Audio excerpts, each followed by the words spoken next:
Today, we're going to take a fascinating journey through India. But not the one you might see in a typical travel guide. Nope, we're going to explore three really unique corners of the country where history isn't just something you read about in books, it's a living, breathing part of everyday life. So, let's dive right in. It sounds like a riddle, doesn't it? Portuguese bread, Greek warriors, and Chinese emperors. What in the world do they have to do with modern India? But here's the thing. The answer reveals this beautiful, intricate tapestry of culture. This one question connects three completely different regions, and by the end of this, you'll see exactly how all these threads are woven together.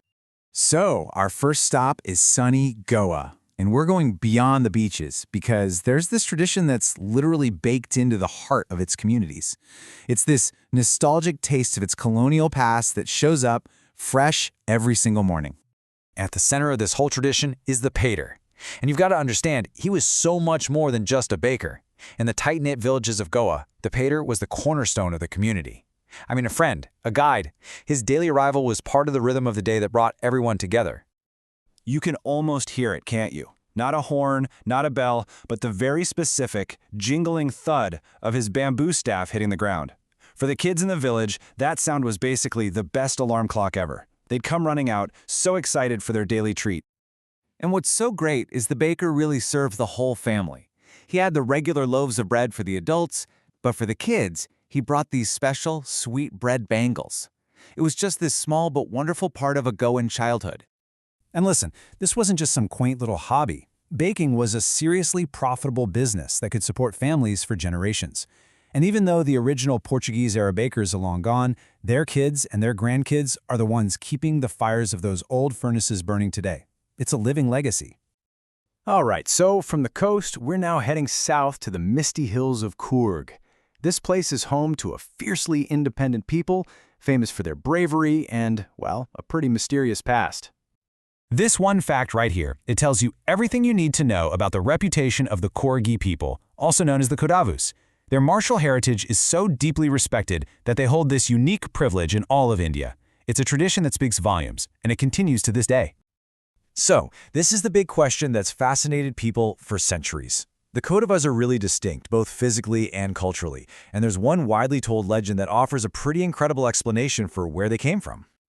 So, the story goes that a piece of Alexander the Great's army got stranded in the south.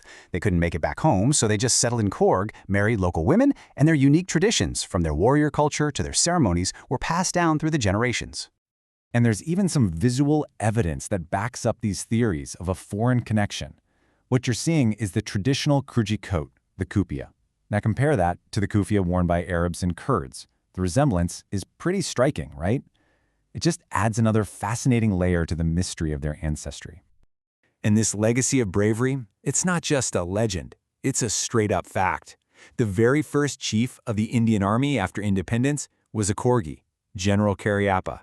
That alone cements their reputation as one of India's most celebrated martial communities. For our final glimpse, let's head to the lush, green landscapes of Assam, the land of tea. But long before tea became this global obsession, its discovery was wrapped up in these ancient and, frankly, pretty wild legends. Now, before we get into the myths, let's just get a little historical context. The story of tea actually begins almost 5,000 years ago, and it starts not in India, but in China. And how it was supposedly discovered? Well, that's a tale worth telling. So in Assam, there are two popular legends that get told about how tea came to be. One is a story of a happy little accident, and the other is a story of some pretty intense dedication. Okay, so the first story is simple and pretty charming. You've got a Chinese emperor, he's boiling some water, and a few leaves from a nearby branch just happen to fall into the pot. Suddenly, the water has this amazing new flavor, and just like that, tea is born. But the second legend, it's way more dramatic. It's about this ancient Buddhist monk, and he's getting so frustrated because he keeps dozing off during his long meditations. He decides he needs to take a drastic measure. To stop himself from falling asleep, he literally cut off his eyelids and threw them on the ground. And from those eyelids, 10 tea plants sprouted up. The leaves from these plants, when brewed, could banish sleep. A totally wild story, I know, but you are definitely not going to forget that one. So, from the bakeries of Goa to the hills of Coorg and the tea gardens of Assam, we've seen three completely different stories. But what do they really tell us when we zoom out and look at them all together? So, what connects Portuguese bread, Greek warriors, and Chinese emperors to modern India? They show us that the country's history isn't just locked away in some museum, it's alive. You can find it in the food people eat, the traditions they keep, and the stories they tell. It's a Portuguese legacy in a loaf of bread, a Greek warrior's spirit in a modern soldier, and an ancient Chinese legend in your morning cup of tea. These are just three glimpses, three little windows into this immense cultural landscape. And it really makes you wonder, doesn't it? What other stories, what other living histories are just waiting to be discovered right beneath the surface?